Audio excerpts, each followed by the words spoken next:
I wanna be the best in the game, invest in my name. Check no restraints, I'm obsessed with the pain. I ingest, I retain, assess and I change. Possessed by the thought I'll be free one day from society's restraints. Money, clout and fame, mud, disease, a plague. We all love to hate, have to play the game, have to make a name. All our insecurities are on display. This is war with the enemy. Think that it was meant to be. Living in a time where disease is on every... Hello and welcome to another episode of Tactical Awareness. We're back with Season 1, Episode 19.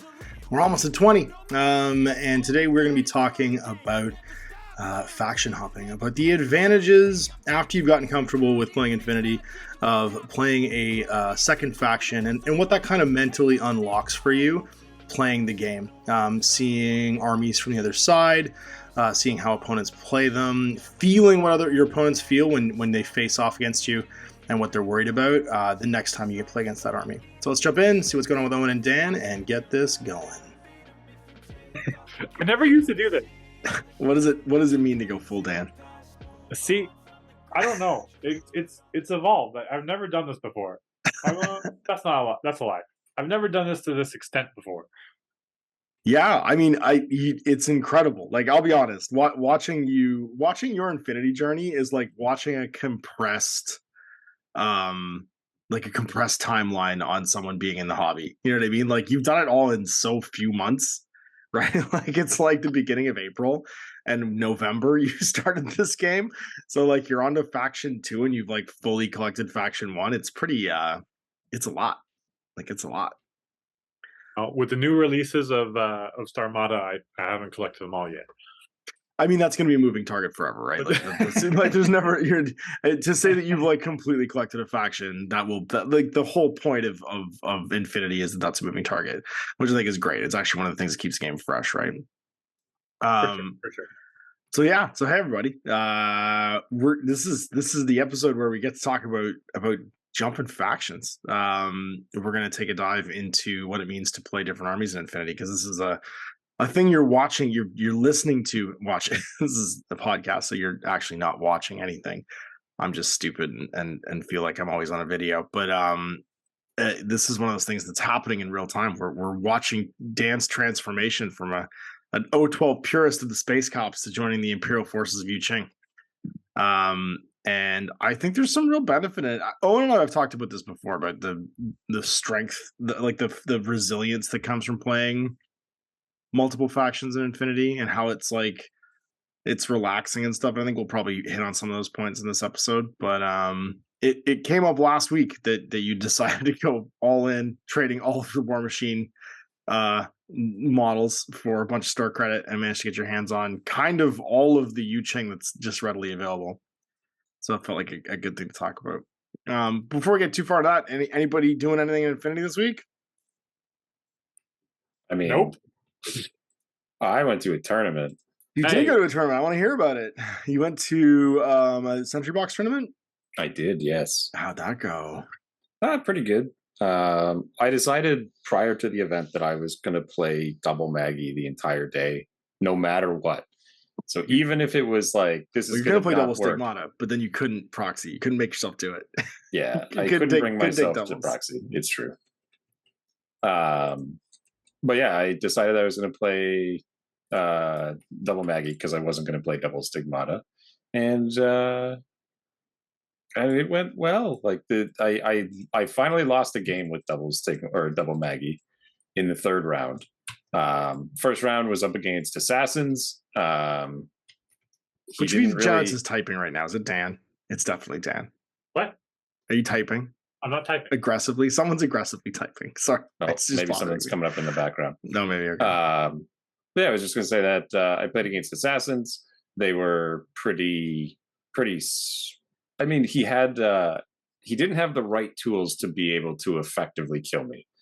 And so he decided to play the scenario, and then what happened was, he played the scenario instead of killing me, so on my turn I killed him.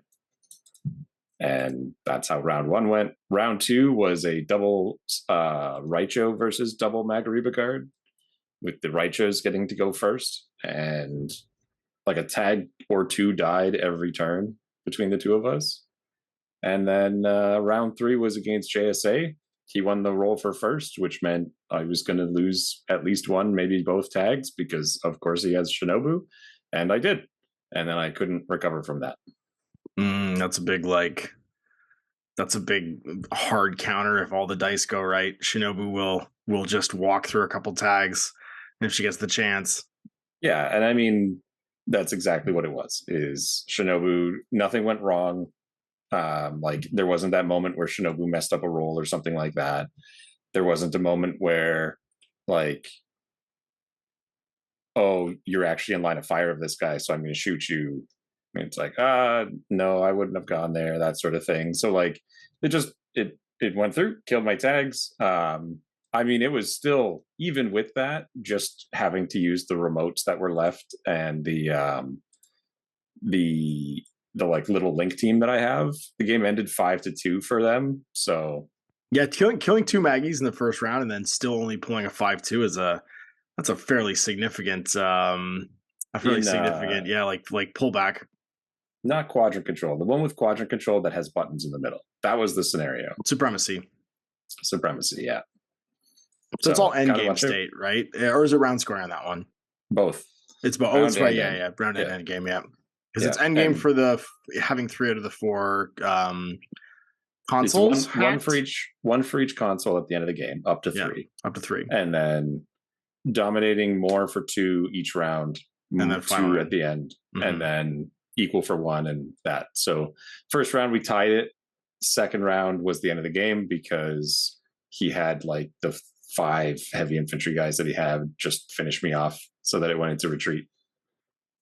It's hard to score with that army actually initially too, because you're usually invisible.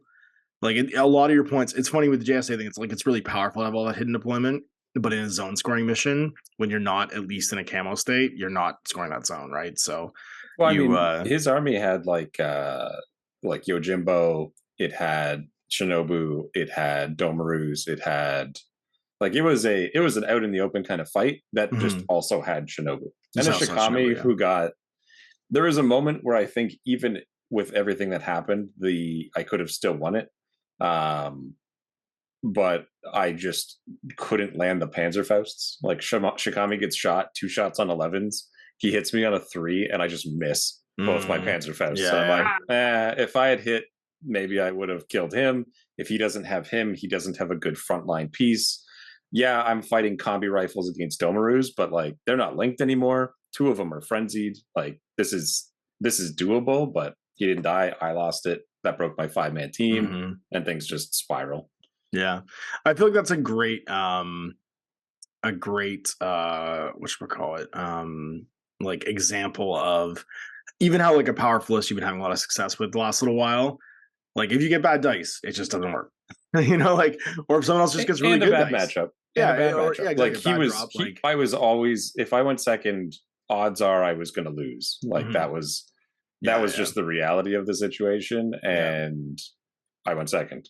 Yeah. Now, had I been a reasonable person and brought a list that wasn't the Magariba Guard, like maybe had or even just had one Magariba Guard and had 80 more points of something else. All you need, I think, to deal with that is Nemours, because TI ignores mono. Yep. And all of a sudden they just walk into a brick wall where it's like, yeah, you hit me, sure, but I mean, I think the real argument isn't even just like if you picked something or had something that would be good against Shinobu. It's more just if you had 80 points spread out between 7 more pieces, Shinobu can't kill 7 pieces standing not in the same place. You know what I mean? Like she's just not as deadly. And then you're winning the fight on being in the zone and scoring and slowly taking her out, because you can just piece straight Shinobu. Once she's revealed, you can just walk over and intuitive attack her with a shotgun, or not with a shotgun, but you can template her with a intuitive attack and she'll just die. Right? She's armor 1. I think she's got no wounding cap. That's about it. Yep. So I mean, that's how it went. I'd still play double Maggie into basic. Sure, yeah, it's a shock in all this, man. Even if it was funny. So you texted me during the tournament though. You said there was 2 other people in the meta that had decided to take double tag lists, and 2 of them were people that you played regularly. What did you think about that? That people were like starting to try out tags and shake them out. I thought that was really cool, actually. That you become a taste maker. Well, because there are 2 people who I've played that list against, both of them, and it's like it's really hard to deal with. Like there's a lot of talk and our conversations, especially around the stigmata, was a lot of like, oh, well, then you just do this and that's how you deal with tags. And it's like, I mean, kinda. like the conversation around the killer hackers and the stigmata, or in this case, it was like a Mary Problems versus the Magariba guards. And they're like, yeah, you just move up, you put up a Moran and he goes and stands near them and he's a repeater. And then through your repeater, you can do this and this. And it's like, you don't get to just walk up. Like, it doesn't work that way. Oh, you're going to just shoot pitchers. Okay, you get 2 shots on 6s or 8s maybe. And then you have to spend a bunch of orders reloading. And hopefully you landed them at the beginning. And then you still have to beat me, and I'm ECM -3, and I'm resetting on 14s. And then if you do beat me, I have an engineer nearby. Like, it isn't just, oh, and then we beat him, right? Yeah. And then as soon as the Magariba guards get their turn, they just start killing everything. Like, I put 2 mines down, I lean out and shoot you. I put 2 mines down, I lean out and shoot you. And it's so efficient at doing that. Like, it's tough.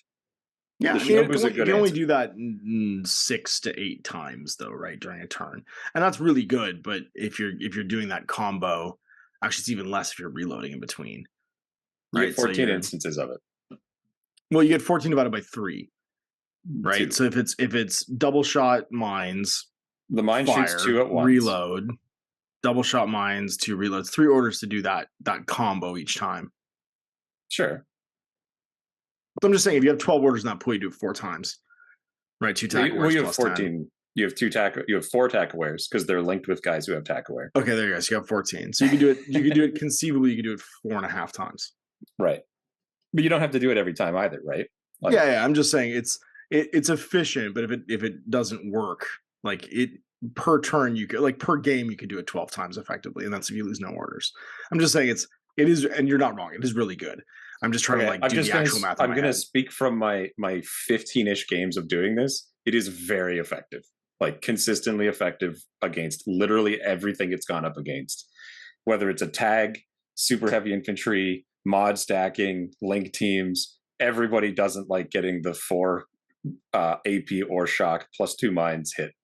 Like they just go down. No, absolutely. Yeah. I'm just trying to do the math in my head as to like how often, Right. like you have to have the angle, and then how often can you do it in a turn. So I'm just trying to actually like pull it out, because like every army can do that. Not every army can do it as efficiently as the Maggie can, though, right? Because you have to have baggage somehow tied to you when you bring it with you. Many guys can't do it. Mm-hmm. They just don't have mine dispensers. Mm-hmm. And then the few guys that have mine dispensers, 2 of them are the other 2 tags. Like the Raicho is one of them, and then there's like the Lizard or something like that, one of the Nomad tags. Mm-hmm. Neither of those 2 can have a baggage bot link with them, and they are obviously not baggage as well. So that's the thing that stops them from being able to just rapidly do it. Now they have other access to baggage, and so they can do other ways to get it, but it's not built in. It all of a sudden is an extra little bit of something. And then I guess actually too, now that I think about it too, the 2 tacklewares on the 2 Rafiks can't actually be used to do any part of that combo, because they wouldn't get you be to move. They get you to move. They get you to move to where you can do it. Yeah, I'm just saying that they can't be used to fire. They can't be used to reload. They can't be used to drop the mines. Like none of those. So you do have 12 orders. I'm just doing the math in my head. Sometimes those Rafiks also just fire because they're marksmanship Red Furies.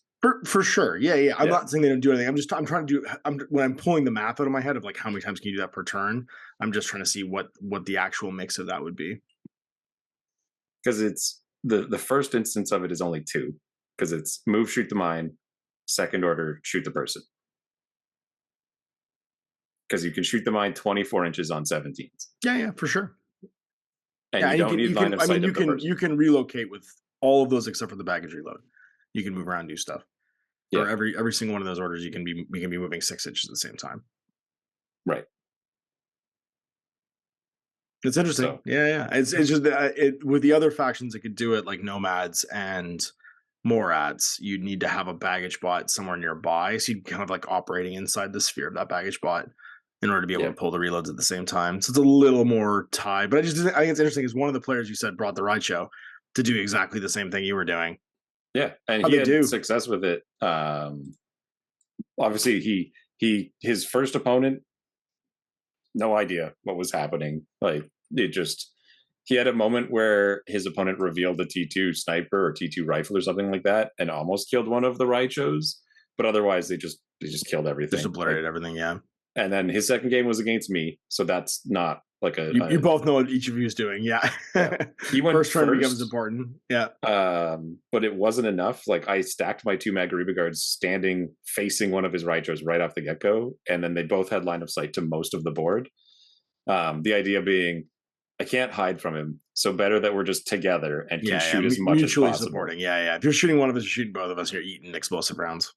Yeah, and we're both going to fire explosive rounds at you. And then that kind of like fight went ongoing. He downed one of mine in the first turn. I repaired it the first turn. I immobilized one of his and downed it. Then he killed my other one fully. And then my turn came around again, and I killed his last Raicho with Panzerfaust on one of the Delamis. Or not the Delamis, the Ghazi or Gulams, who was in the link. Right. Because I bring a Gulam with a Panzerfaust, because sometimes you stand up and you go BS17 because of all the mods, 2-tap Panzerfaust. And it worked. But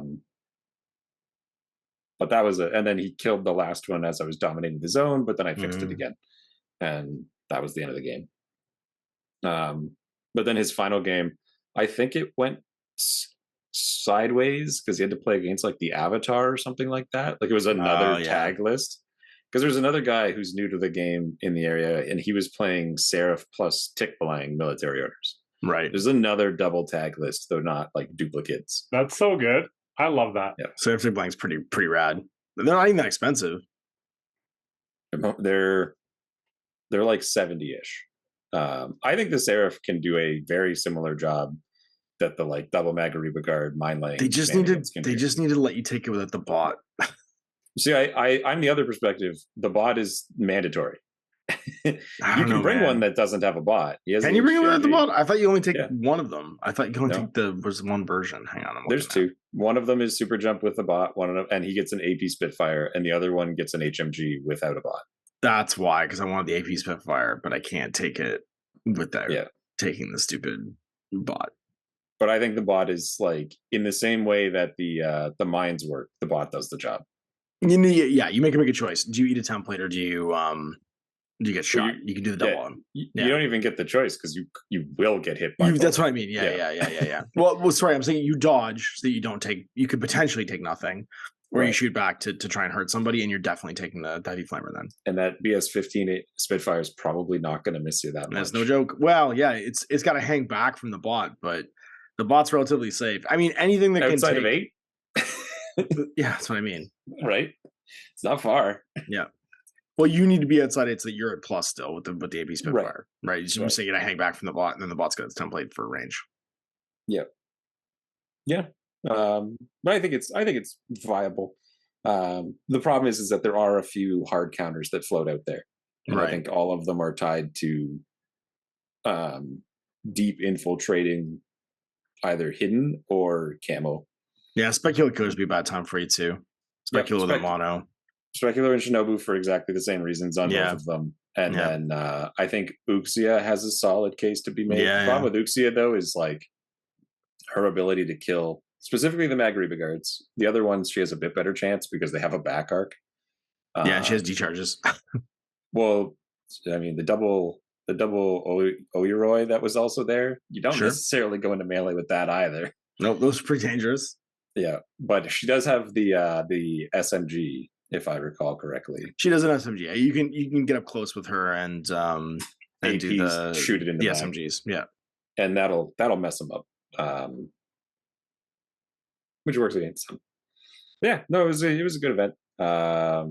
Getting to play tags all day. I went second all day as well. Like I never got to do the like. Okay, here we go. A single first turn. It's the comic retribution for being double Magariba guard. Oh yeah, I had gone second before that. For not wanting to get best sportsmanship. I see you're trying not to get best sportsmanship again. I think it was. I'm confident that had I gone like any game that you go first with that, you win. Like it's unless things go really bad, like unless you get really unlucky, I don't think you're gonna lose. You're going to be so far ahead, and if they put their heads up and they try and fight you, they lose models. And if they don't put their heads up, they're completely like buried in mines, and you're jumping on them with a flamethrower on turn 1. And or the heavy pistols, which are AP, shock, and BS14. Mm-hmm. Damage like 16 or 15. Like they're even no joke at short range. Oh yeah, yeah. And maybe they have flamethrowers too if they need them. Yep. +1 burst flamethrower. Just in case. Just in case. Yeah. Well, my week was successfully reorganizing a spring offensive. We had to do a date change. And so I've Spring Offensive has been split into 2 events now. There's going to be the original date event, which I'm now running at Mecha Games on the 23rd of April. And the full Spring Offensive, which most people were able to port over to, which was fantastic, is going to still be at the Legion Hall. They had a emergency ask for us to change our dates. So I've kind of been spending my week of Infinity stuff doing that. I put some base coats and some miniatures and stuff, but I was scrambling to make sure that all that got reorganized. And now I'm running 2 events this month instead of 1. But I'm excited because I actually get to like run a smaller event, which is nice and relaxing. And then we still get to do the Spring Offensive on the 7th of May now. And I think that's been it for me. I got some base coats down on my Spike Spiegel Casanova, who I really wanted to paint. I finished off base coats on who else is in there? Just another Udbot that I wanted to finish. Not a Yadu. What's the O12 version of the Yadu? What's a Yadu? They're the Yokas, the ones you take sometimes. The one you take for the 19-point heavy rocket launcher. That's my favorite one. I like the Nyoka. The Nyoka where it can be like an Epsilon buddy if you need it to be, and then you can throw in a bronze if you want on top of it. I'm pretty sure the Epsilon they have DS attack +1 damage and climbing plus. Yeah. I mean, that's the thing is they go with the climbing plus. They're the plunging fire squad, right? They get to get up high and then blast people with missile launchers or rocket launchers. Sorry, and they get the multi-rifle one's not bad either. I think it gives you. Does the multi-rifle one have a? Does it have a tin bot? I'm pretty sure it does. Because that was the one I was looking at. Is it a tin bot one? Oh no, it's the FO one I'm thinking of. They have chain colts. No, I'm thinking the beta troop that has a tin bot. Yeah. The beta troop has a tin bot. You get the FO that doesn't have a flash pulse for some reason. But everybody has chain colts, so why not? Yeah, it's just a BS12 multi-rifle for 22 points. But it's cool. It's a cool model. I've got base cuts on the heavy rocket launcher and the multi-rifle. And then that's gonna let me take a break from paint no 12 for me because I think I've got everything I want right now for Star Armada.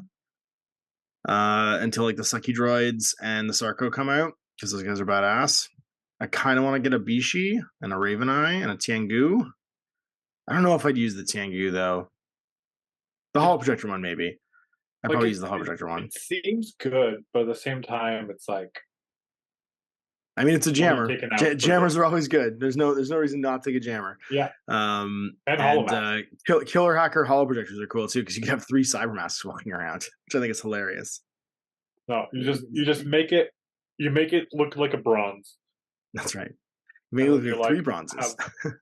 3 bronzes and go 4 bronzes. That's right. Why not? Yeah, exactly. But which bronze is bronze? How bronze do you want a bronze? I like the Killer Hacker one. I'm actually most excited that I finished my Raptors. My Raptors being painted, I'm very excited about. My Raptors are done. My Lambda's finished, and I also finished off. What else did I have in that painting pile? The Raptors one I'm really excited about. The Lambda and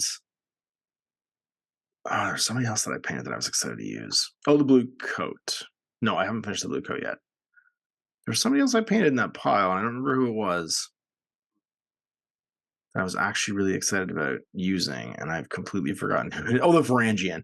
So I can do the Shoner Varangian combo now. I got smoke to hang out with my my Epsilon, so I can smoke shoot, and I can get Shonen into combat because my Shonen's already painted. And that was it for me. She's so such a disappointment. Why is she such a disappointment? She's so cheap. She just never does what she needs to do. Never. You know why? It's because you're too in love with 9-point motorized bounty hunters.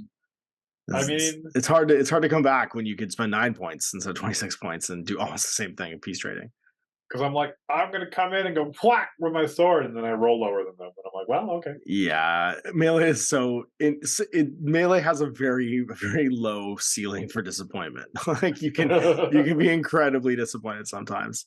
I don't know, man. An AP explosive close combat weapon with CC23 and martial arts 4 is pretty badass, though. I get that sometimes it doesn't work. What's that? The problem with like martial arts 4 is like it might as well just be martial arts 2. Yeah, it's just damage bonus at that point, right? Like it just you just get +2 damage, but and when she's already Phys AP. 14 AP with an explosive Yeah. close combat weapon, So it's there's like not a lot of problem there. yeah, it's like it's a I mean, little she's a 17 AP explosive.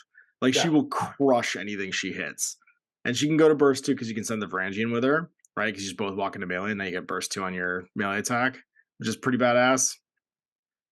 So that's the way I'll offset it. Is I'll just make sure the Varangian gets into combat as well, and then you don't have to worry about it. Just go punch. Just smoke around the corner and then go punch whatever it is, and hit it CC effectively 26 -3.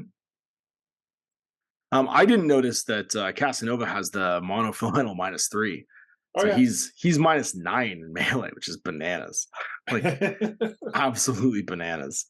And if sorry, -9 to shoot him if you go into melee with him, and -6 Right. if you're just fighting in melee against a melee fighter, which is but not like super crazy. Like the fact that he can't turn into a marker, I'm kind of okay with now. I just need to get him into combat because he will crush whatever he fights. He's It's pretty also rad. been a disappointment to me, but I want to whip him back out and try him some more. Yeah, again, I feel like these guys have capacity for disappointment. Like that's just how I feel about melee models in general. Like some days you eat the bear, some days what happens is like you get to kill 2 Magriba guards and no one has his day, right? Like, and then sometimes, Shinobi never makes it to combat and just dies immediately to a template weapon you didn't see, or like something just like unexpected, or just whips a roll, just rolls low. Because when it's on 1 dice, its potential for swinginess is infinitely high. The main problem with Casanova is that melee guys need to be able to dodge well to survive templates, because that's the main thing about him. Yeah, he's only an 11. Hey, he's not supposed to. He's a 14. He dodges on 14s. Yeah. I mean, he dodges the exact same as Shona with dodge +3. He just doesn't hit as hard because he doesn't need I to. just told you I hate Shona. Shona. It's fair enough. She shouldn't have to dodge though, because she's got her friend with the fur hat that just throws smoke grenades instead. Yay, fur hats. The whole job is the fur hat. Just use the fur hat, and then you save all those points. 12-point fur hat is pretty great too. Can they take a Harris? Is there a Varangian Harris? No, right? It's just a duo. I don't think I've ever seen a Varangian Harris in any factions. There is one in Cosmoflot. Cosmoflot can do it because Will Wallace can lead the Varangians, and then you've got like a full. That's why I was excited to start painting my Varangians, because eventually they're going to be in my Cosmoflot army too. Pretty sure Cosmoflot has a Harris of Varangians. They can have a core of Varangians. They can have 5 Varangians. If you want to go all the way to the wall, you go 5 fur hats, led by Will Wallace or the Unknown Ranger. It's only AVA 4. Yeah, it would be 4 Varangians, period, and then like Wallace, who counts as a Varangian, so it can be pure. Yeah, it's nice that they have the 9-point option. They do. They have a super cheap that only has an AP close combat, but it doesn't have a you trench get hammer. rid of the submachine gun. The SMG and the trench hammer. The submachine gun's great though.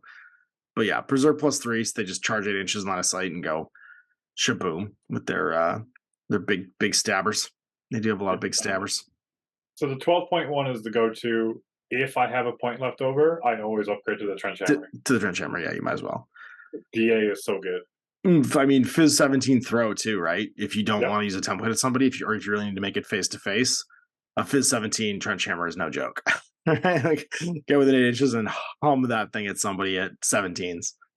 It's actually it's funny. I found that is the way that those warband pieces with exceptionally high Phys and like grenades or trench hammers deal with like MIM models. You know what I mean? Like they deal with like a MIM -6. It's like running by.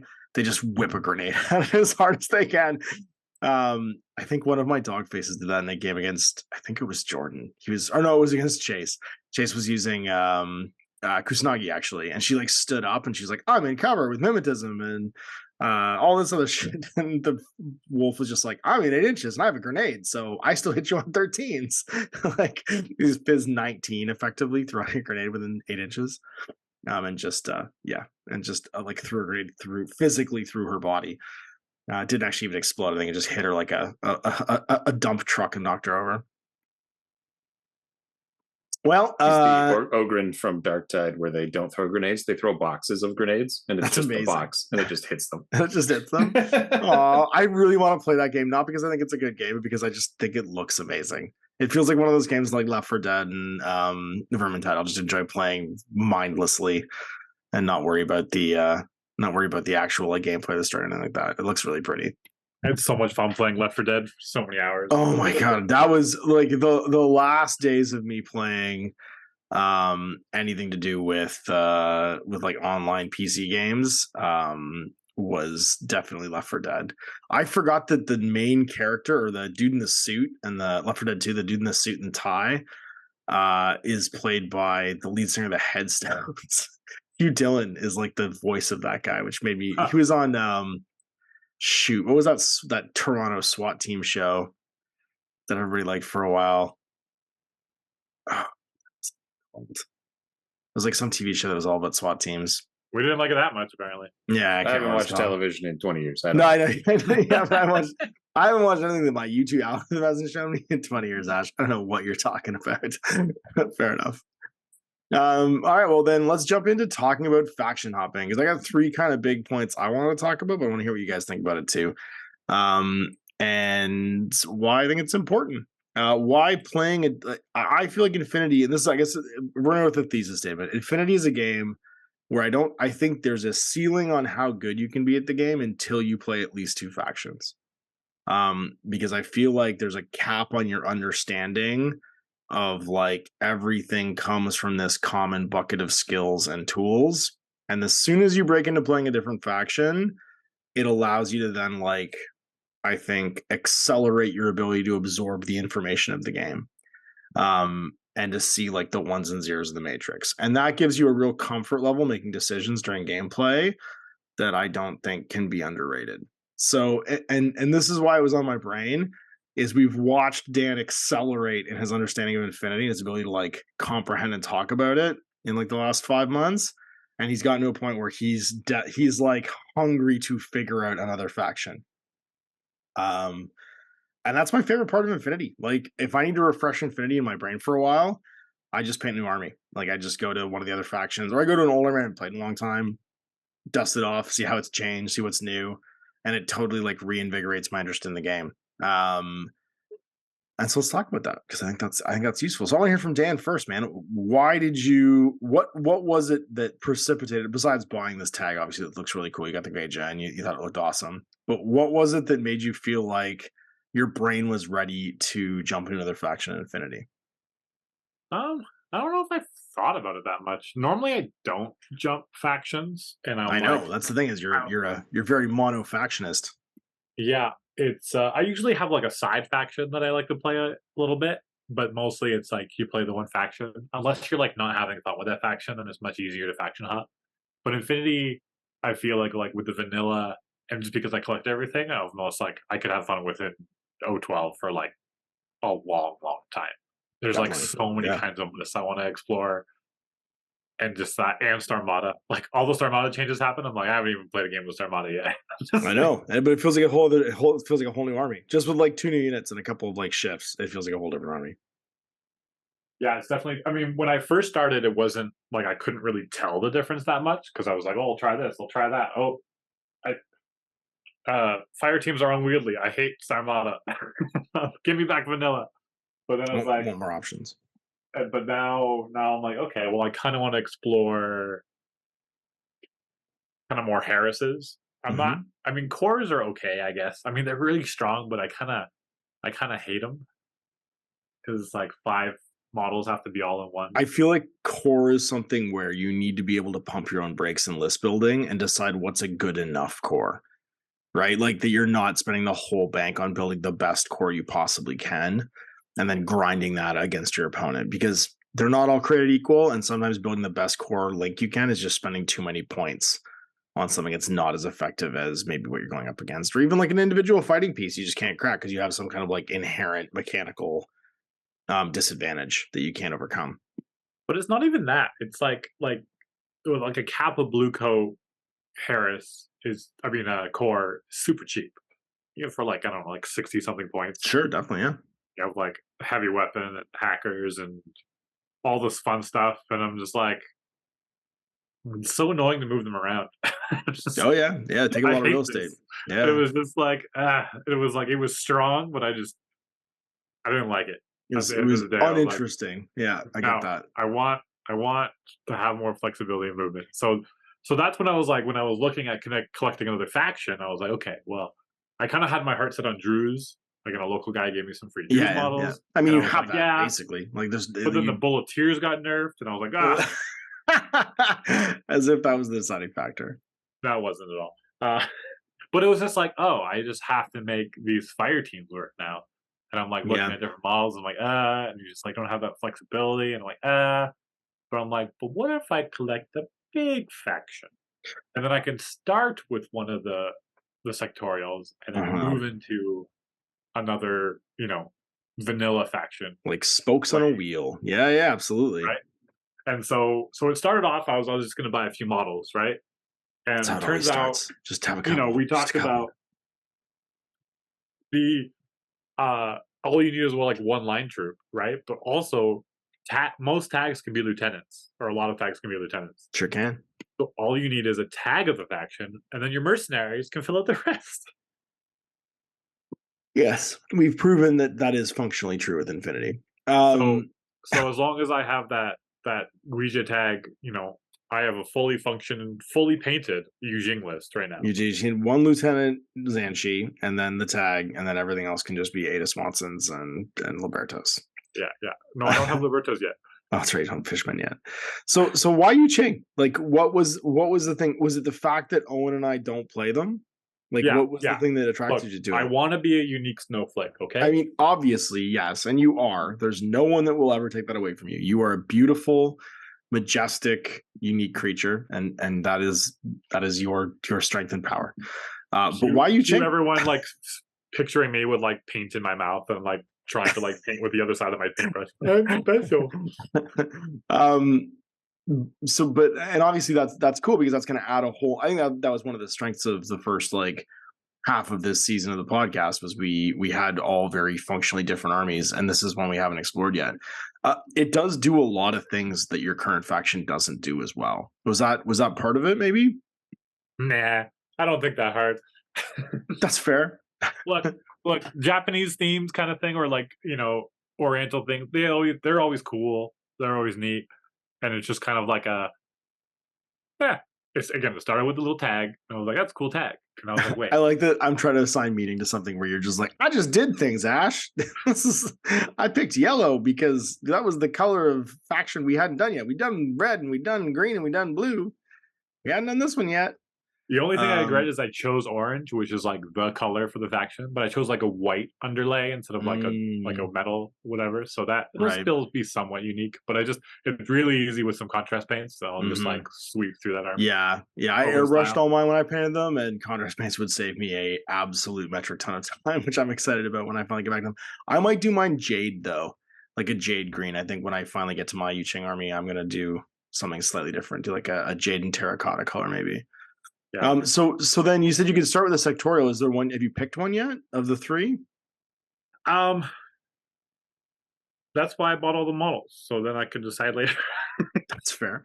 I mean, there's some overlap. Like there's some overlap. Like the white banner kind of overlaps the other two a little bit because it's like it's all the greatest hits. It's like Zanshis and Tiger Soldiers, the Dao Fei, the Guija's in that, the Guilangs in that, the Shaolin are in that. Like they're sort of like the top line, like I said, the greatest hits. The other two kind of both lean into different things, like the heavy infantry for the whatchamacallit, the Invincible Army. That's right. And the Imperial Service is all the freaks and geeks, right? So it's like the exploding shock troops. They get some loner stuff from Aleph. They get Garudas and Dakinis, right? Loaned in, and Sophatex, which is kind of cool. They get some of the robots and the Fix-It agents. But then they also get like the MSV smoke shooting with the Pupalang, the one that's got the Panglang. Yeah, is the one with the no, it's not the Panglang, it's the Rishi. Is the one with the MSV2 Spitfire, which is pretty rad, having an MSV2 Spitfire remote. They can just hang out. You can take two of them for 23 points. They are incredible. As well as like the whatchamacallit, the smoke grenade launcher on the the soldiers. I don't think they get Shaolin though. Yeah, I don't think they get the Shaolin, which would have been nice. They had Shaolin warrior monks. What are you gonna do? Yeah, But but you do get Sujian. you do get Sujan. Yeah, and the Sujan again is another unique thing of transforming. I guess the roadbot's kind of like a Sujan, but not as hard hitting in any way, shape, or form. And the fact that the Sujan moves 8-2, and because it's not a remote, you can do cautious moves with it is incredible. Is really, really cool. So what are you looking forward to about starting a new faction? It's just kind of like new stuff, right? It's just kind of like just completely unknown, but it's also like I find with Infinity in particular, but all war games to an extent, is like when you're learning something, you like read it once and you look away and you're like, wait, what's going on? You read it again, you look away, you come back, and you're like, you read it 10 times. Like I'm just kind of always kind of chilling on the app, just bring up the army builder, kind of read through profiles, just kind of like get it in your brain kind of thing, especially because a lot of these names are so kind of out there and they're like a lot harder for my Western white brain to comprehend as much. Like there's like Imperial agents, I got that. And there's Sun Tzu and Xian warriors and Yu Ming assault corps, and I'm like, Right. brain. It'll sink in faster. And again, if you start with the sectorial, like you said, that'll actually go really fast because it kind of parses out smaller amounts of it for you to have to memorize. You know, like when you're like traveling to another like part of the world and you like hear people's names and you're like it all just blends into one. You're like they're clearly unique, but like my brain just isn't, there yet. And that's what I feel like with with Yujing. So we'll get there. But it's so I got the core box, but I also got I got so much crap. I have the starter box. It's like the army collection box, the code one, like army collection box, the big one. Yeah. But then I got the Imperial service box and the Invincible Army box. Nice. Yeah, the action packs. That's great. Yeah, I mean that's basically everything. If you just get do the remotes come in the army box?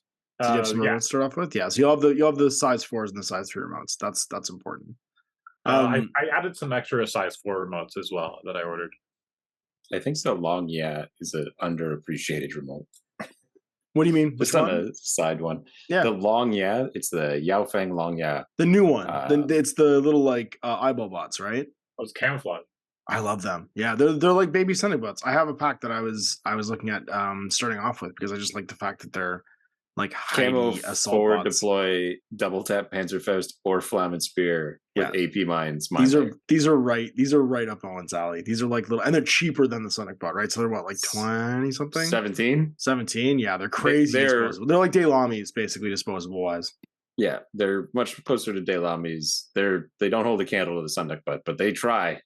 Well, I think that they punch way above their point value. Like that's the thing, is like they can potentially hit way up. I mean, only BS11, but that's standard remotes. But like if you have marksmanship / surprise attack Panzerfaust with the +1 burst, and you just chuck them in the bubble too of a baggage bots. They can reload if you want. And you look at all these fun things to explore. Yeah, long yas are badass. Well, and that's the thing is, I think so. Just to kind of like circle back to the point I was making, there's a bunch of stuff that this army does that O12 doesn't do, and that's the first part of the loop I think that I enjoy when I faction hop, because there's some stuff that, like you've said in the last episode, is just common to all factions, right? Like you have a total reaction remote, you have a repeater and a flashbolt remote, you have a war core. There's going to be a ton of like overlap with the last faction you played, just because that's the way Infinity works. But then you get to go and look at their rem list and be like, oh, they get a MSV2 size 4, like like there's going to be a bunch of things that are different, and I think that's the first, like if I was to look at layer number 1 of why faction hopping is fun, it's that you get to absorb that stuff, and like you said, jumping into a sectorial first before you jump into the vanilla faction allows you to do that in a way that's kind of manageable, right? Like you don't have to learn it all at the same time. You can look at the first one and just be like, I picked this one to start off with. I'm going to try and figure out how it works. I mean, like when I look at like the sectorials, when I look at Invincible Army, I'm like, build the NCO and 4 tactical awareness, heavy infantry, The Ch-Ch-Chaaaanges, yeah. in -6, go. Pretty great. "Ah!" Yeah, pretty great. That's Ch-Ch-Chaaaanges. So I did at the Winter War. I took a Ch-Ch-Chaaaanges HMG and just took it to like as a solo piece by itself, and even by himself, just being like a -6 tin bot with an AP HMG. That thing just rocks. Like it's so good. It'll fight way above its weight class. It'll punch down tags in the active turn if they're not like careful and position themselves well. And I think figuring out is part of the fun part is you get to take things that you haven't tried before, right? Like you're going to get access to a very different set of tags, right? They're not going to be at all like the Zeta was. Like the Zeta is a great tag. It's an incredible tag, but like you compare it to like a Blue Wolf, which is this crazy size 6 berserk melee tag, which is just way different and it operates in like a completely different way. And all of a sudden you get a very different gameplay experience. Yeah, I get tagged with martial arts. What the heck is this? With Berserk? Tags with a Diego's Combat Berserk at Fizz 15 that can just run 12 or 10 inches into somebody and explode them. I mean, the Guija just has super jump built in, and that just seems That too. fun. I mean, I love Yeah. climbing plus. The super jump is super jump. Super jump, super jump. Super jump, you can go up and go down. Don't need a building to climb up in plunging fire.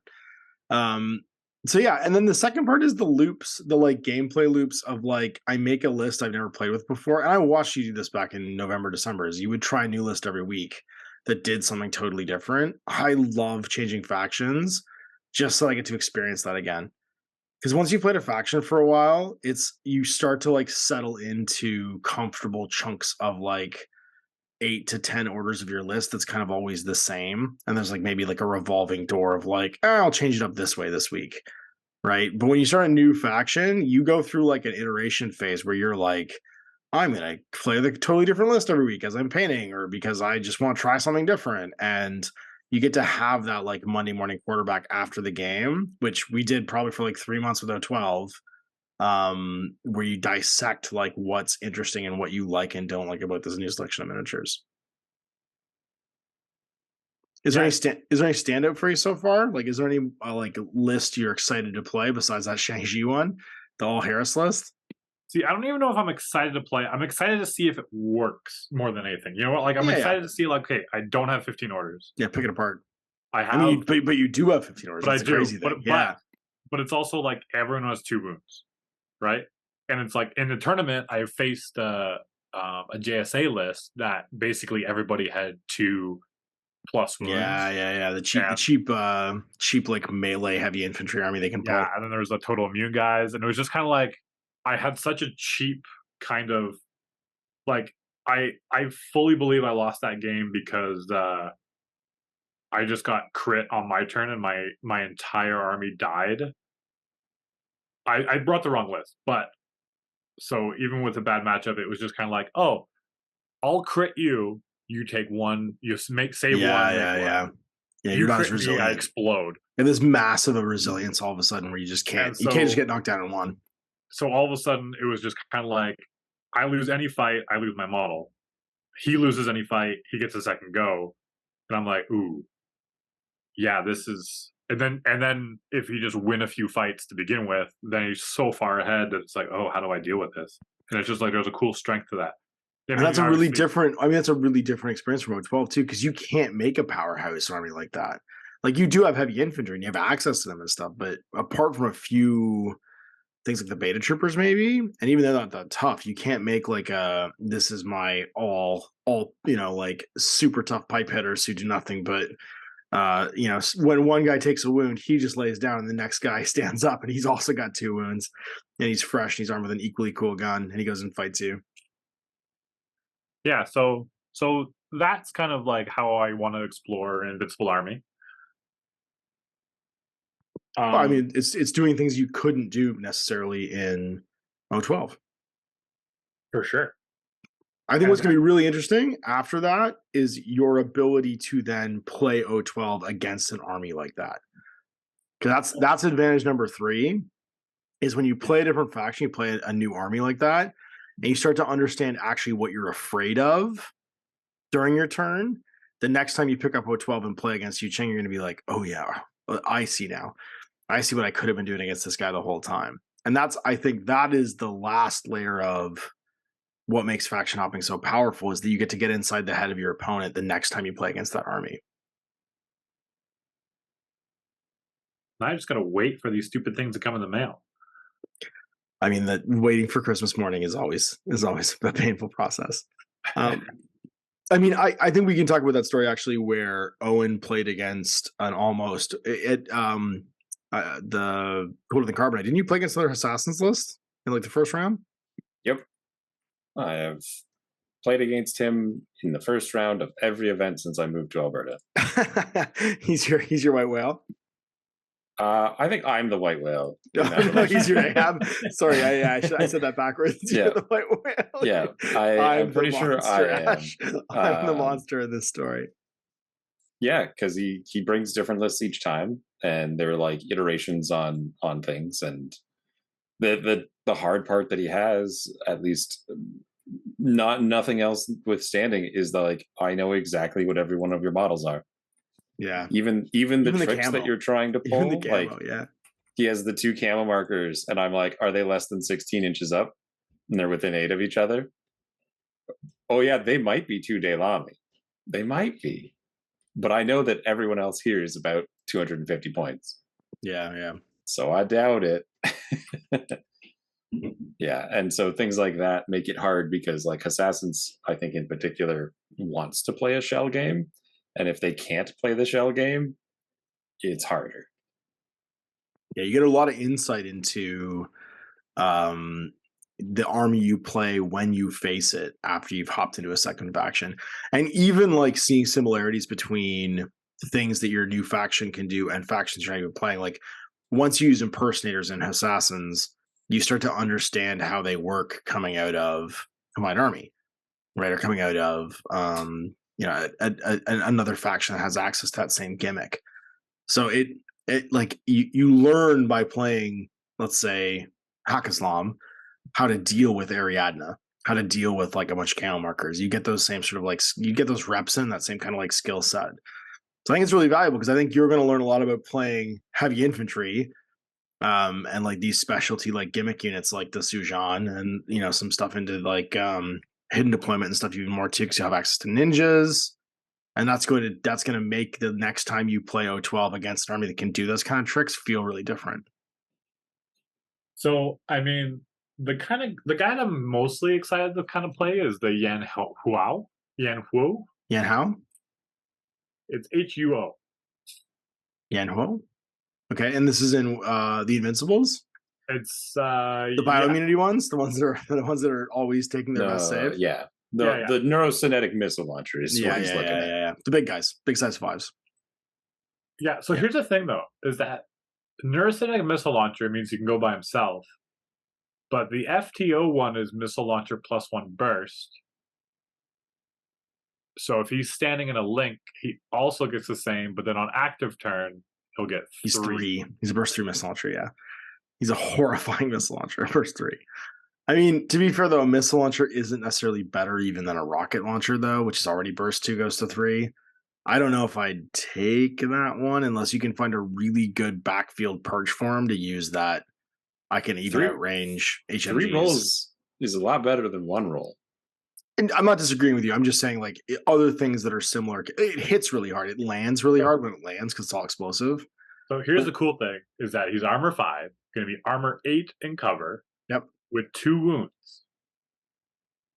And bioimmunity. So he's immune to... Dan's really caught up on the 2 wounds part. Sure. And so if you fight him, he needs BS14.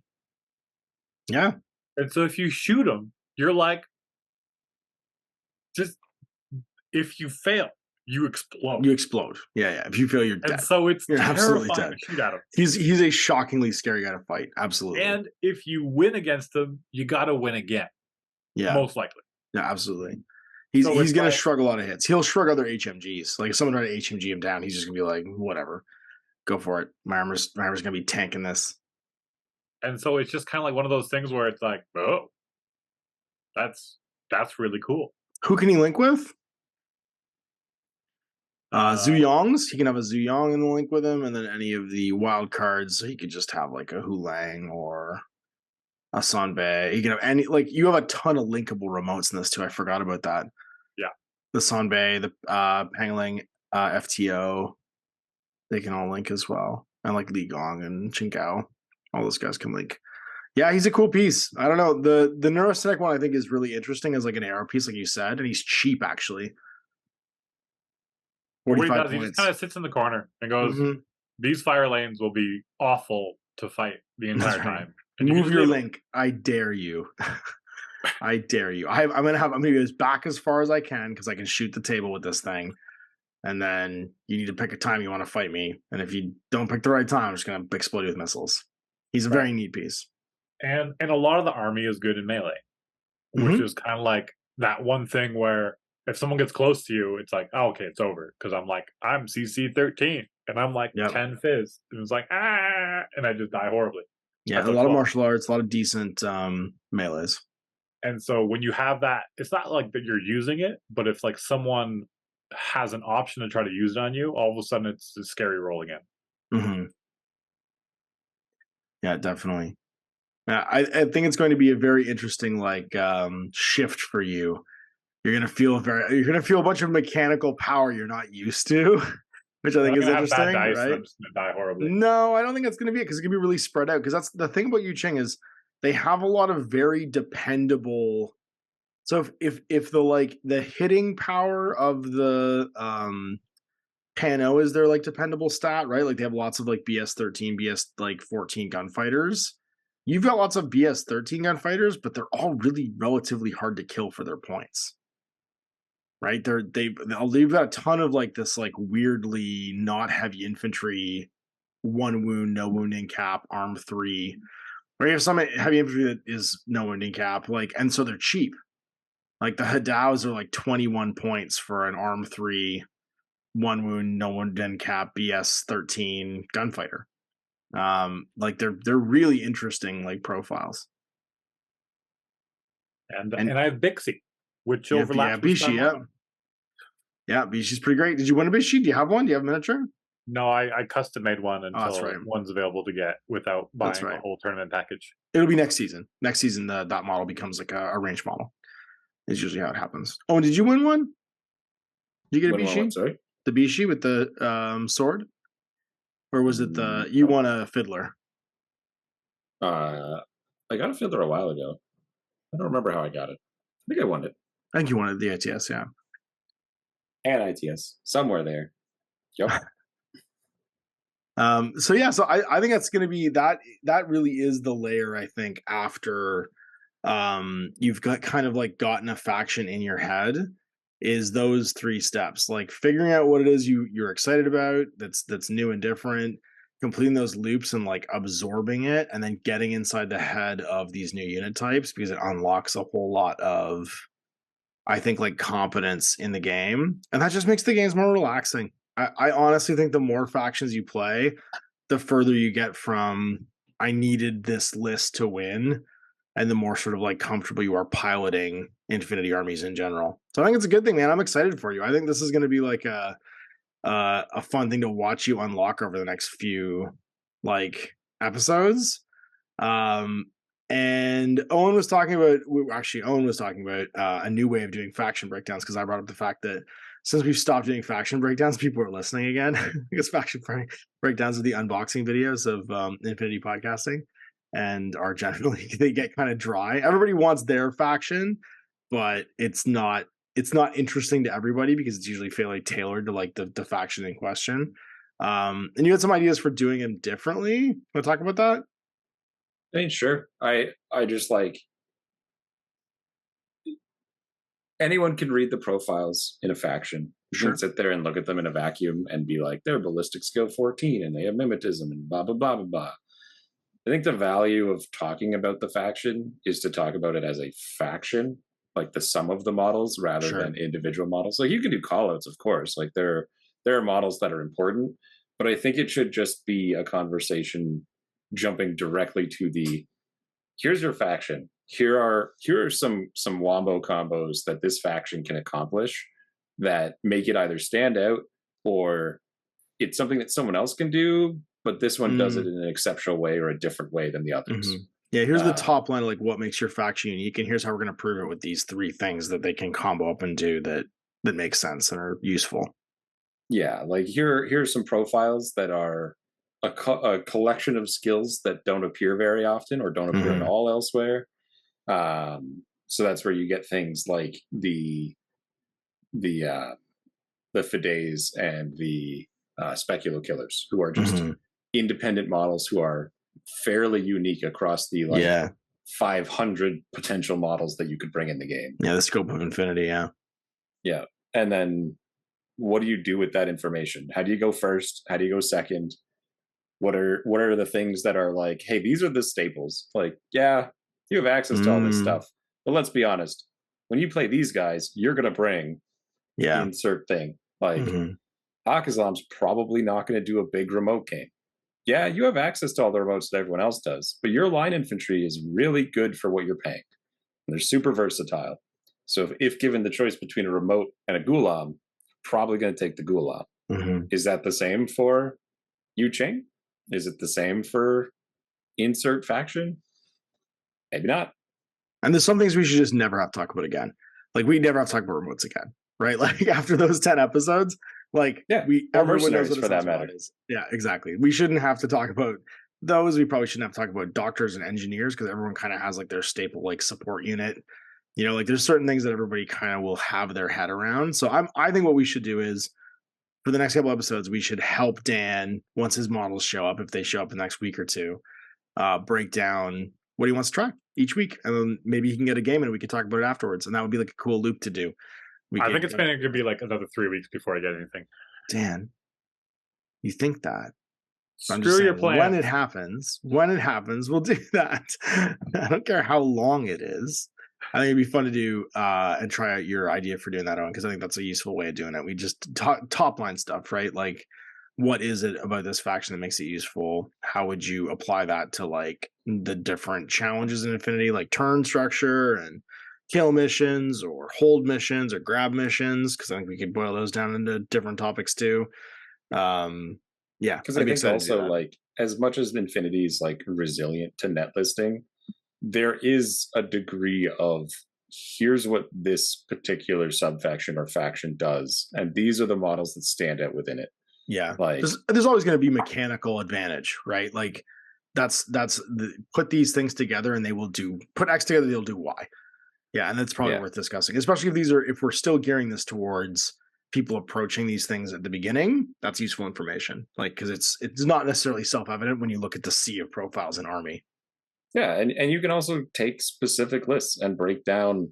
Like, I'm the things that stand out in my head are like the pain train is like a list, or like how to run a 5-3-2 in specific factions. Yeah. Like, what is it that version's like? What would you recommend, or why these pieces, and how do you use them to some degree? Or even why does this faction favor that? Like, why does this faction favor a 5-3-2, or why does this faction favor a pain train?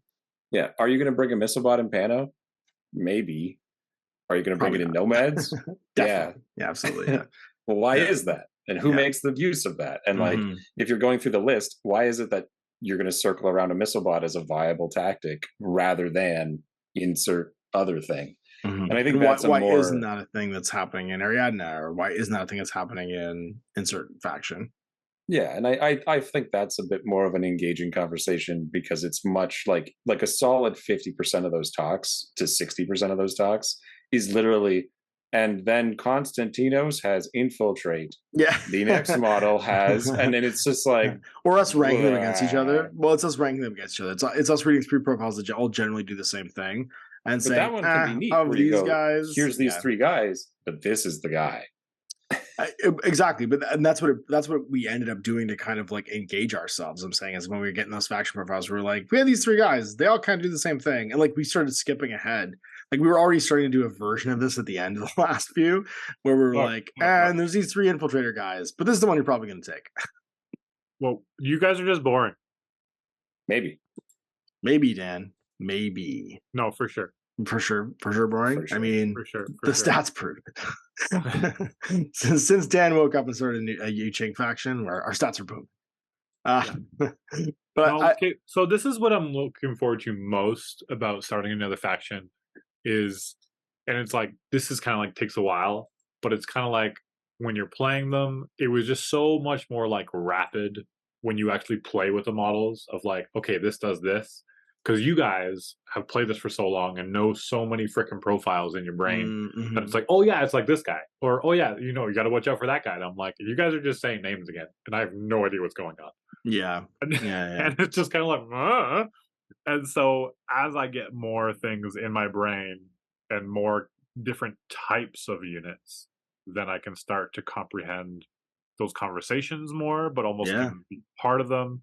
And not just like, oh, I want to be included, but it's kind of like, okay, you see the game through a little bit different lens. And you kind of you touched on that before. Yes. But it's like when, and so Yujing, yeah, I mean, mostly it was just because no one was playing it. That's 100% why I picked it. And there's no deeper thought into it.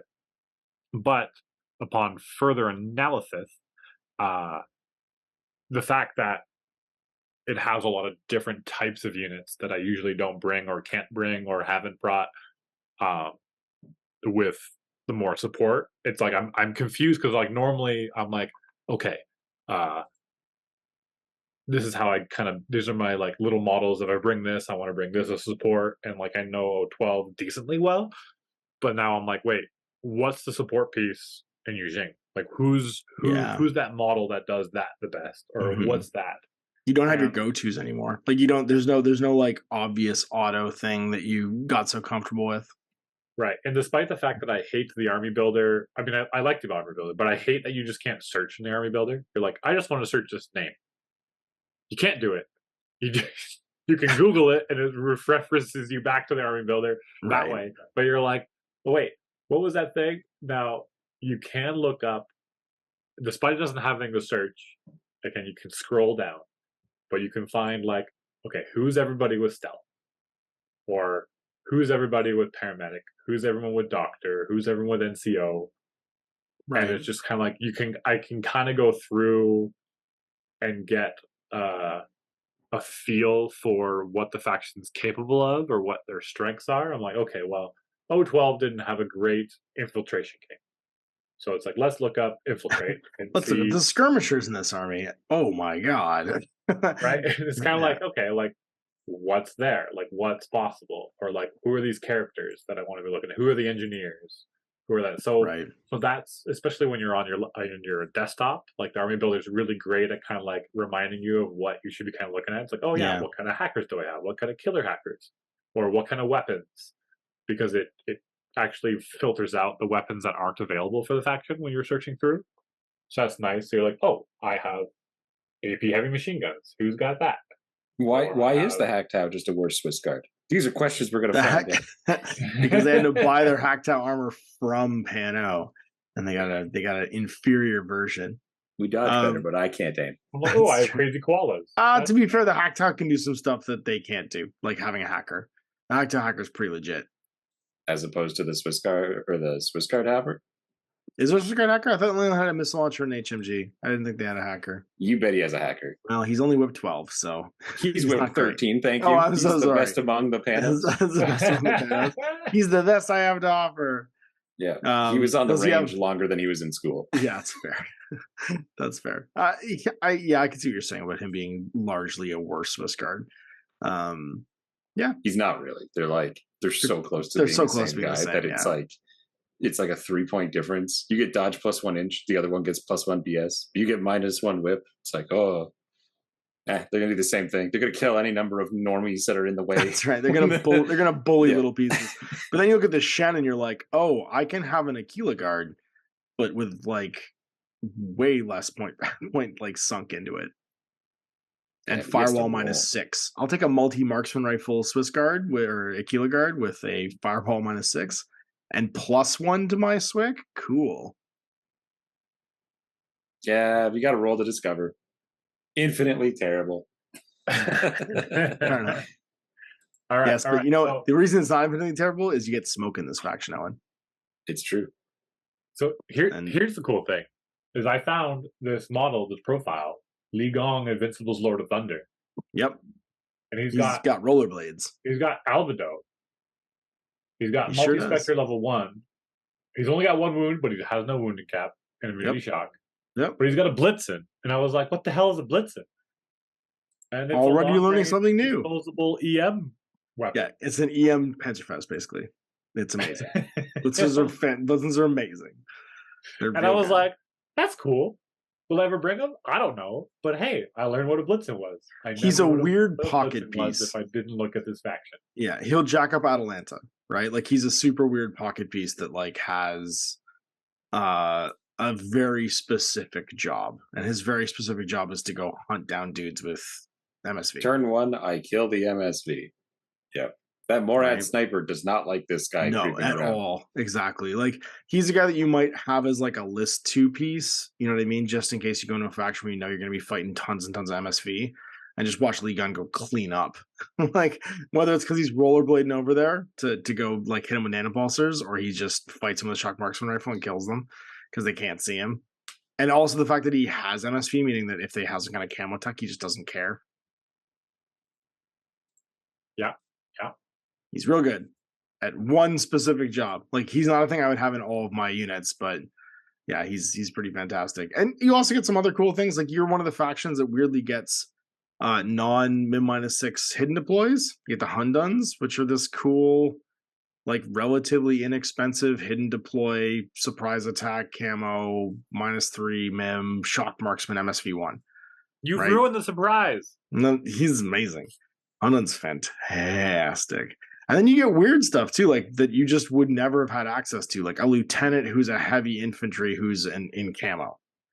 Like you got the Dauphin. The Dauphin is this like bizarre, probably to you, lieutenant option where it's like, wait, my lieutenant can be a 2-wound heavy infantry guy that's just sleeping on a rooftop like a mine, and no one knows who he is, but also he can just wake up on turn 3 and have a Spitfire and go kill people. He's amazing. They're really, really cool. I also like Mawang. The Mawang? He's the other size 5, the big guy. Mean, armor 5, BTS6, mimetism, stealth, 2 wounds, no wounding cap. Oh yeah, he's no joke. And terrain total, and those plethora of either. Well, I mean, I guess he's only got 3 profiles, but you can bring him normal. He's kind of your Gamma. He's weirdly like your Gamma, except no, like he doesn't hit as hard because he doesn't have a +1 burst. Fearbog. But he's a lot like your Gamma if your Gamma had mimetism. He's like a little mini tag, but the mimetism is huge. Oh yeah, mod stacking and like the fact he's same BS and he can get tons of brawler guns, it's huge. Like all of his guns are brawler guns. The Gamma's BS14, but he's only BS13. But the mimetism, as long as you're not going against MSV. Mm-hmm. Yeah, but wait till you start bringing out the Wu Ming. Who I think are I think we're just going through. We're just going through. But what about this? Already. What about you guys are just saying words? These don't mean anything. Yep. That's right. It's more what couldn't you do in this last faction that you're gonna think is invincible. The only thing you shouldn't do in Yu-Ching is bring sniper rifle Sun-Ce. Actually, you can't even take it anymore. Never mind, it's gone. There was a sniper rifle version of Sun-Ce that was just like I shouldn't cheat. Got it. Yeah, but why would you have a sniper rifle? Because he was BS 11 or 12 or something like that. He's just terrible. He's all Mark II Sun Tzu now. That's right. Yeah, actually, there's no Mark 1. I have the Mark 1 mini still, actually. I still have my Mark 1 Sun-Ce. Maybe I'll use my Mark 1 Sun-Ce as a Raven. He's officer. A model that's not worth trying to find. No, definitely not. There's a lot of really cool Infinity Tier 1 models. He's holding a sword like he doesn't know what it is. He's holding it straight out in front of him, like he has no idea what a sword is. It's so funny. It's like he's holding it not on guard, but just like he's trying to hand it to somebody. It's terrible. It's not a great miniature. The sniper one's not bad, but yeah, the original Sun-Ce miniature is not great. It's not fantastic. But then I'm looking like there's a lot of NCO in this faction. Sure, yeah. And which is again something you didn't have access to. There's a few lieutenant +1 order options. Yep. I think the thing you should be most excited about is you're finally gonna have access to 5-point warbands. You're gonna have Shaolin monks, and Shaolin monks are amazing. 5-point. I think the thing that you should be happy to get is camo. That too, yeah, actual camo. You haven't had any friggin' camo in his faction. That's true. Yeah, he had some hidden deploy camo, and that was about it. But you have like access to like kind of generic camo now too. That's camouflage? What's camouflage? I don't understand. Guilangs, who are possibly one of the best infiltrators in the game. It's pronounced camouflage. It's like Camouflage. That's right. It's fragile. It must be Italian. Camouflage. But yeah, no, for real though, Guerrillas are an incredible like skirmisher. Canrins are an incredible skirmisher too, with their hollow mask hollow projector. And then you get these cool little like feel good moments. It's like, hey, Beast Hunters, they have Beast Hunters. I like Beast Hunters. Wait. There's a new version of a Beast Hunter. I pay 2 points more. Yeah. And I get an explosive close combat weapon plus Worm Burst. Oh yeah. What? Yeah, you get the fightiest Beast Hunter. That thing is a shock waiting to happen for somebody where that just gets into melee with them and they're like, wait, what does this thing do? What? Yeah. It just camouflage surprise attacks into melee and goes, oh, I'm sorry. Did you not know that I have a burst 2 explosive close combat weapon?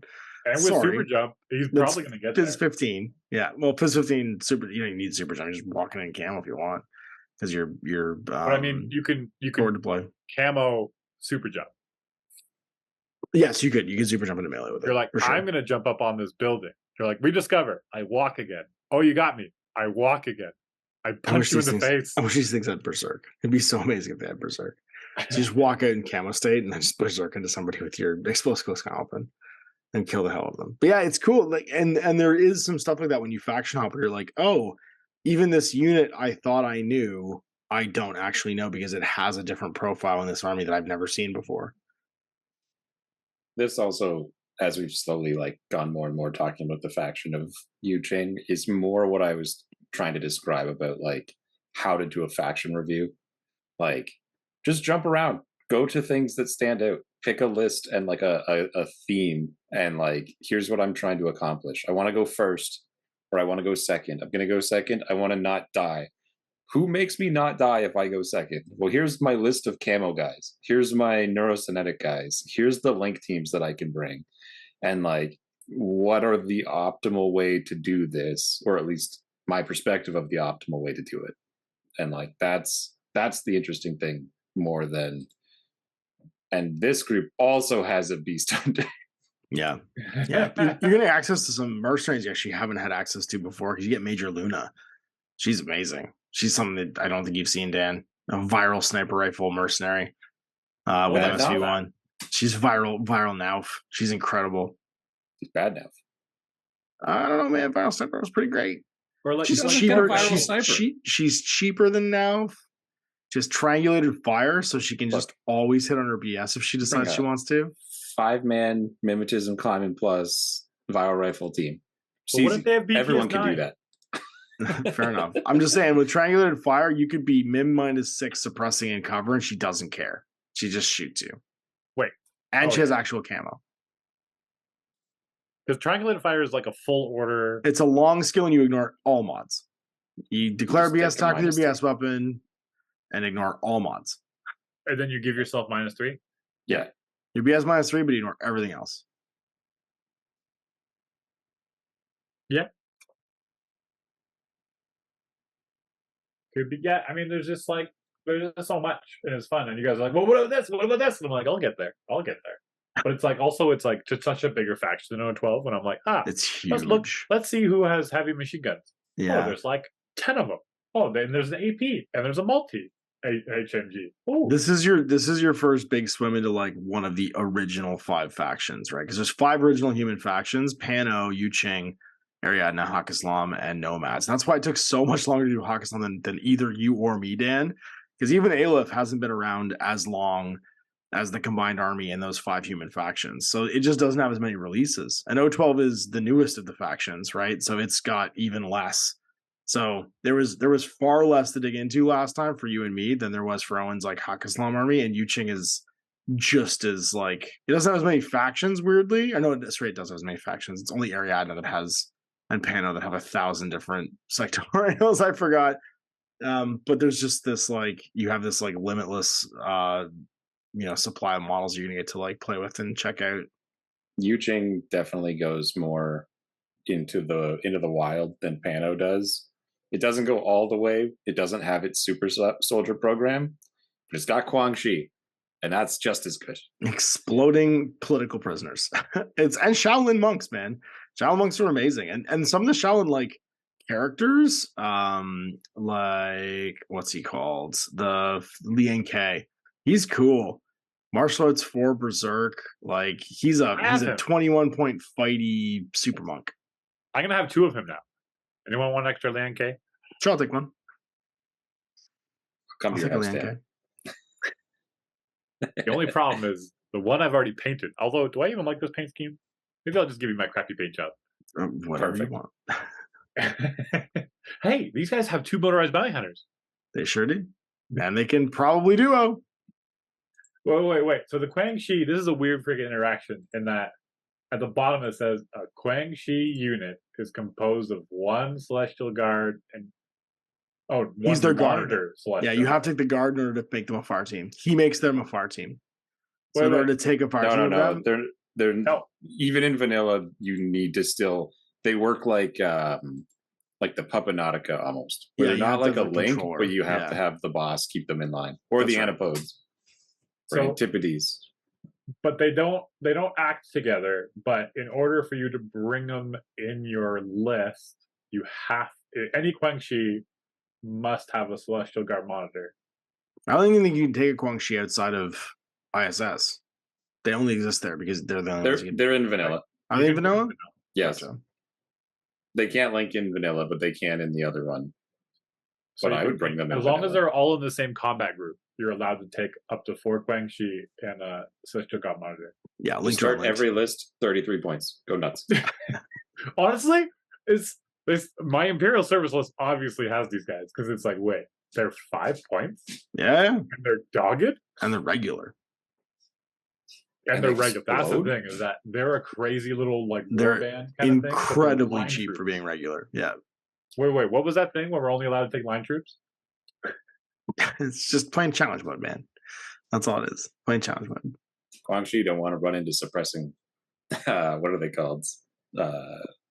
Every other line troop. That's right. They don't want to run into, I don't know. We have a 10.5-inch range. Fusiliers. That's all we need. Yeah. They can shoot their pistols up to 16. They can go bang with pistols. The BS-11 if they want. Just dodge it. Always dodge. Wait. These guys seem like these guys would have like parachuting or combat jumping explosive guys. No. They do have an incredibly good but they're ninja. Drop troop. No, they have an incredibly good drop trooper called a Tiger Soldier, which is fantastic. And they have a even bigger, funnier drop troop called the Lu Xing. We've talked about this. At least Dan and I have. He's explosive. Oh no, they do have combat. They do have the explosive guy. Okay, they do have the explosive one. Yeah. That's why I remembered it, because we had talked about it briefly. Because there's an Imperial army that I made and shared on the Discord the other night, where it's 4 of these guys. Wait, what? You have to take Invincible Army for them? Yeah. They're only AVA 1 in vanilla, but you can take up to 4 in that one, where you just explode everybody. And you just coordinate them from the sky. No, you don't coordinate. You go 1 by 1, and they land on 17s if you bring your AVA or your Evo bot, and then you're just like ka-thunk, ka-thunk, ka-thunk, ka-thunk. Nobody can withstand that, right? That would actually be the thing. If I was like another, you'd have to kind of skew a bit counter to my my Magariba Guard list, is having 4 of these dorks land on my link team. You got full fizz to dodge. Do you want to dodge? Oh, you dodged? Okay, shotgun. That's right. Yeah. Welcome to Template Town. Yeah. Oh, you killed me. Number 2. And they're like pseudo heavy infantry, right? Because they're armed 3 BTS3 with no ending cap. They're pretty great. Yeah. I mean, there it is. There's a taste of us jumping around and talking about factions with Dan, because I think that's where the mileage is going to be in these future. This is how I'm going to prevent you guys from being boring. From being boring, you're gonna lift us up. I like it. I'm into it. Good luck. Joke's on you, Dan. Nothing can save us.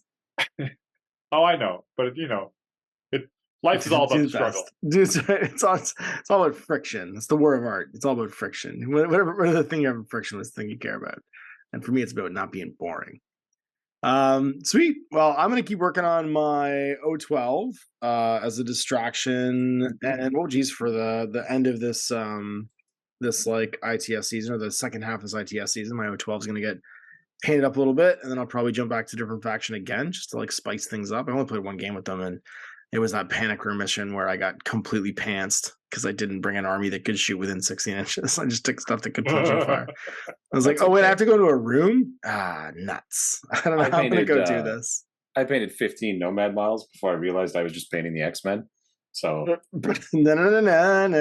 oh yeah, like classic bright blue, bright yellow. You'll see. I know. I didn't want to say anything because you were excited about it, but you definitely painted like early 70s panic room X-Men. It was when I hit the Spectre and I'm like, wait a second, this is just Wolverine. This is Owen. Like we're off the call. We're like talking. He's like, I like this blue. This contrast blue is amazing. What goes with blue? I'm like, yellow. This is Dan's fault. I mean, it's kind of everyone's fault. We shouldn't leave Owen unsupervised with paints. But I'm into it. I like the fact that he's now painted. Well, you painted an entire. Remember when you painted your whole military's army to basically look like Iron Man? They're all just red and gold with like gold faceplates, and they all look like Iron Man was all over. They were the what was it, the Steel Legion or whatever it is. Iron Man's like what, Operation Party Room or Party Protocols. That lasted one event, and I went, well, I don't like that anymore. I hate everything about this, and then stripped them and repainted them again. We'll see how long the X-Men last until the X-Mansion explodes, which is usually once per movie. So you'll have at least that long. Look, okay. In vanilla, the Guija is AVA2. Oh God, he's still going. And you have a blue wolf, and you have a trip hammer. It could be 4 tags. Do it. How many points? How many points is that? If you take 2 trip hammers, 2 wages, and is it 2? It's only 287. You could take a. I don't know what you could take. Go with that. You could take a. Wait, what? Well, one's a lieutenant. What do they duo with? Does anything duo? Oh, the Guija's duo.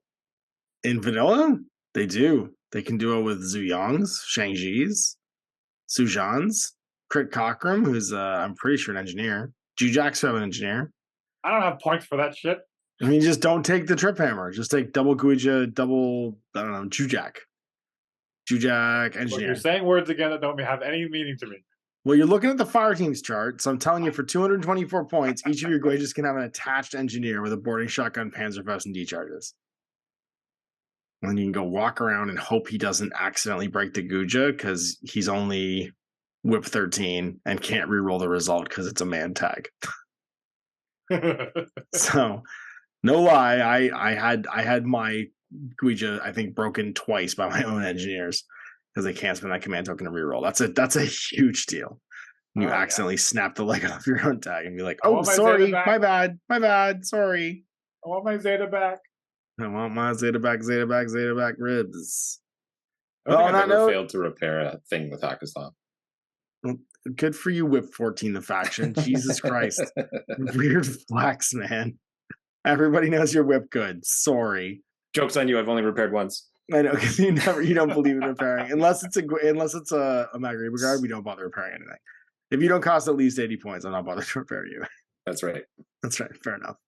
Everyone's like, I don't bring medics. I don't even get out of bed for less than Whip 14. Like, let me shoot med packs at like 5 people and they all get up. And I'm like, what the heck is this? Yeah, sometimes his witchcraft. His pact with Satan is strong for certain things. It's usually the longer the odds of Owen doing something, the more likely it is to happen. Whatever his deal with the devil is, that's the thing. He's 25% chance 4 times, it's 100% likelihood. That's right. Again, this is because that's right. Owen's pact with Satan was that Owen math actually works, but only when Owen uses it. Okay. Don't say no right away. What about a Guija duoed with a Suja? I mean, yeah, that's great. I mean, the only problem is one of them super jumps and one of them climbing pluses. They can't both use their skills at the same time. Why not? Because one is just turns jump into a short skill. The other one is becomes a short move. Right? So they're not actually the same skill. Super jump doesn't turn jumping into a short move. Super jump just makes jumping a short skill. So all of the stuff that applies to climbing plus, which makes it awesome, where you're just short moving, does not apply to super jump. Which means like, there was a stupid thing. What was the thing, Owen? It was the Seraph. Remember, for the longest time, the Oxbot didn't have super jump, Yes. and so if you super jumped, you basically just almost automatically disconnected your Oxbot. Yep. It was so I dumb. used a to go little back tether. and pick him up at the end of the turn. Yeah, I know, but like it was so dumb. You literally had to drop this thing you're paying points for and walk away from it. They've since fixed that. It gained super jump in like I think a recent maybe it's just a start N4 gained super jump, but it was a big issue with it before because it's not the same skill. So when you're doing two models that don't have the same skill, you're kind of like voluntarily running into that problem where they can't both do the thing that makes them cool at the same time. Whereas if you do a climbing plus with a guy with just move, that guy can just keep walking while the other guy climbs because they're just all short move skills all of a sudden. Yeah, Dan, you're an idiot, and I don't want you to bring stupid ideas like that up again. I'm sorry. Wait. Recognize your when you failure. have something to say. Recognize your failure and correct yourself. So I just should take two Guijas, do it together. Like Owen just took the mask off. We saw the lizard That's underneath right. for a second. That was amazing. All right. Well, I think on that high and positive note, thanks everyone for listening. You can check us out on Facebook. You can check us out on Discord as well, all which will be linked through this video description or this podcast description. And we'd like to thank our patrons for making this possible. Next time, thank guys. Bye.